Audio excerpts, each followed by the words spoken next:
tó dẹ̀ tún mú ìjì àti ìgbà tí ò sí ìjì dání ni. Ìgbà tí mo bẹ̀rẹ̀ ìrìn àjò mi,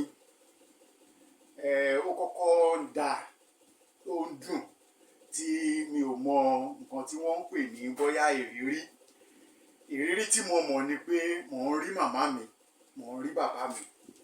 Ṣùgbọ́n nígbà tó di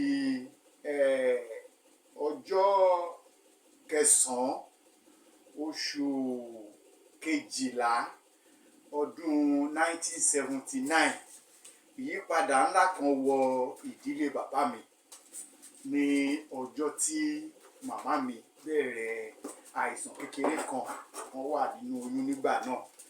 So nígbà tí wọ́n máa bí ọmọ yẹn, wọ́n bí ọmọ yẹn ní ọjọ́ kìíní 1980 tí ó bọ́ sí ọjọ́ kìíní oṣù kìíní lọ́dún náà lọ́hùn. Wọ́n bí ọmọ yẹn ó jẹ́ ọjọ́ Jímọ̀, so ojú ọ̀nà náà bí sí. Ṣùgbọ́n kété tán bí ọmọ yẹn tán, èmi jẹ́ ẹnìkan tí wọ́n máa ń sọ pé àwọn ọmọ tó máa ń sọ pé màá kú o àbí màá dákú o, so tó dẹ̀ máa ń ṣe bẹ́ẹ̀. So màmá mi gbogbo ìgbà tí mo bá ṣe bẹ́ẹ̀, wọ́n máa ń wà ní ìmúrasílẹ̀ tí mo bá béèrè lásìkò yẹn. Àwọn nǹkan tí mo dẹ̀ máa ń sábà ń béèrè jù ni bí ẹran abẹ̀mí, bí àgbò.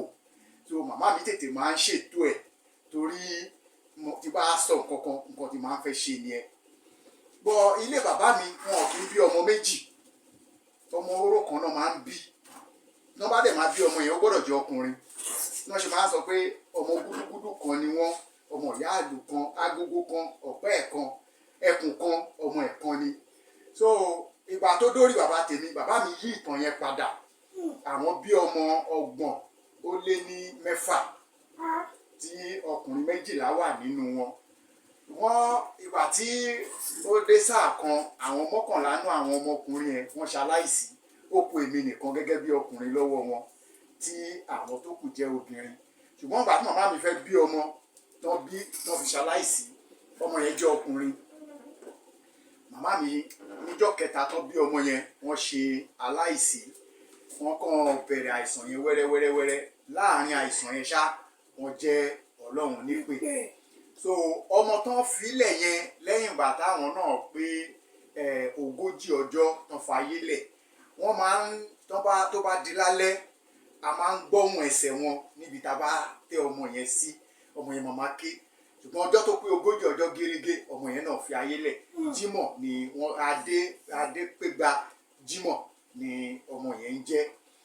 So lẹ́yìn ìgbà yẹn, mo ní orogún màmá. Àwọn wọn ò fi bẹ́ẹ̀ fi gbogbo ara fẹ́ràn mi torí pé àwọn ò ní ọmọkùnrin kankan láyé mọ́. So èmi mo dàbí ìdojúkọ fún wọn lọ́dọ̀ bàbá mi torí gbogbo nǹkan tí olóyìnbó máa ń pè ní attention ti bàbá mi ọ̀dọ̀ mi ló wà. Ok, àrólé ọmọ táwọn ní òun ní, so àwọn wọ́n gbájúmọ́ mi púpọ̀ ju àwọn tí a lè pè lọ́mọ obìnrin lọ. Ìyàwó wọn yẹn bẹ̀rẹ̀ wàhálà pẹ̀lú mi tó pọ̀. So ó mú àìmásí rẹ̀ pọ̀ láàrin mi àti bàbá mi. Nígbà tó dákòókò kan, àjọṣepọ̀ wa gẹ́gẹ́ bí bàbá àtọmọ kò fi bẹ́ẹ̀ dán mọ́rán. So wọ́n wá fi mí sọ́dọ̀ ọ̀rẹ́ wọn kan. So à ń pe ọ̀rẹ́ wọn yẹn ní Ajétúmọ̀bí. Oníṣòwò kòkó ni wọ́n. Ọmọ Ẹ̀gbádò ní Adó-Odò Ọ̀tà ni ọ̀rẹ́ wọn yẹn. So ọ̀rẹ́ wọn yẹn gbà mí sọ́dọ̀. Ó ń tọ́ mi gẹ́gẹ́ bí ọmọ. Wọ́n fẹ́ràn mi gan bí ojú. So mo bẹ̀rẹ̀ ìrìn àjò yẹn láti bẹ̀rẹ̀. Nígbà tó dé àkókò kan, ọ̀rẹ́ wọn yẹn náà ṣaláìsí. Mo padà sọ́dọ̀ bàbá mi. So àwọn ẹ̀kọ́ tó yẹ kéèyàn gbà, bàbá mi tún bẹ̀rẹ̀ sí ní ṣe fún mi. Bọ́ nígbà tó tó bí ọdún 10 lẹ́yìn ìgbà yẹn, ìyípadà míì tún wọ̀ tó jẹ́ pé èyí mú mi láti bẹ̀rẹ̀ ìrìn àjò ayé mi tí ó mú mi dé tó mú mi dọ́dọ̀ ẹnìkan tí òun náà jẹ́ oníṣòwò aṣọ gẹ́gẹ́ bí màmá mi ti ń ṣòwò aṣọ. Wọ́n ń pè ní Ayinde tó jẹ́ ìyàwó Alhaji Sikiru Ayinde Barrister. So mo gbé ọ̀dọ̀ wọn fún ọjọ́ kan mo sùn oorun ọjọ́ kan nílé wọn. Alhaji Sikiru Ayinde Barrister náà wá gbé wa níjọ́ tí mo kọ́kọ́ dé ọ̀dọ̀ wọn, ṣọ́ọ̀bù wọn ò jìnnà sọ́dọ̀ wa ní Dàdé Alájá. So àwọn náà wá gbé wa lálẹ́, wọ́n ń lo 544 station wagon, wọ́n wá gbé wa tuntun ní mọ́tò náà, kò tí ju bí ọ̀sẹ̀ kan tán rà á. Wọ́n wá gbé wa lọ́lé ilé wọn ní Ìsọlọ̀. Wọ́n fún mi ní yàrá kan. So ìgbà tó dàárọ̀, Alhaji Sikiru Ayinde máa ń jí wá wo gbogbo èèyàn. Tí wọ́n bá jí láago 4 tí wọ́n bá lọ sí show, wọ́n máa kanlẹ̀kùn everybody tó sùn lé wọn, wọ́n máa wá kí yín. So kan tó ṣe lọ kírun. So mo láǹfààní láti rí wọn 101. Wọ́n kí mi. Bọ́ bí wọ́n ṣe máa ń pe Alhaji Wasiu Ayinde, mo fi tọ̀wọ̀tọ̀wọ̀ dárúkọ whisky. Wọ́n máa ń pe ìjọ yẹn náà pè mí ní Jọ̀ǹbù.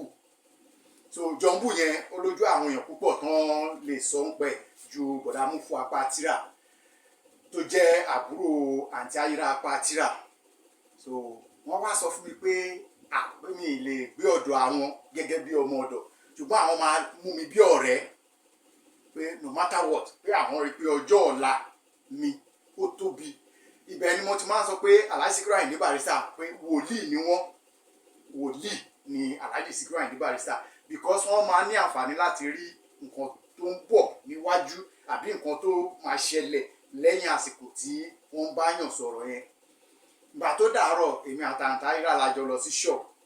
Ìgbà tá a dé ṣọ́ọ̀bù, wọ́n kàn sọ fún mi pé pé máa padà sílé wa. Wọ́n á wò pé padà sílé wa bí báwo. So wọ́n wá sọ fún mi pé ìdí táwọn ṣe sọ bẹ́ẹ̀ ni pé Alhaji sọ pé mi lè gbé ọ̀dọ̀ àwọn, pé torí pé àwọn ò ní fẹ́ káwọn máa rán mi níṣẹ́ bí ọmọ ọ̀dọ̀.